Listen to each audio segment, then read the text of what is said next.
Guys, so the bulb inside this Samsung fridge, it is given up, it's got fused. So I'll quickly show you how to remove it. In this particular model, if you zoom in a bit, what you need to do is just pull this milk tray out. And if you press on both sides here, it will come out. So this clip, you can see there are two, you know, areas to press, and this frost cover, bulb cover would come off, and there you have the bulb.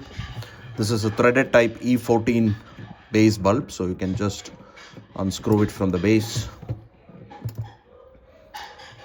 You can see that the bulb is fused, so we have the replacement for it. Now the replacement is a no name LED bulb.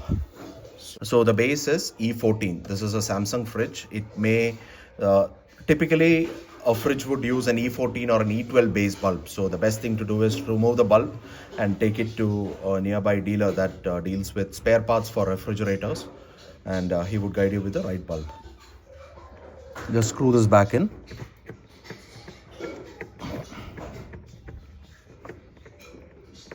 Don't over tighten it. So that's it. It works, and just replace the cover back.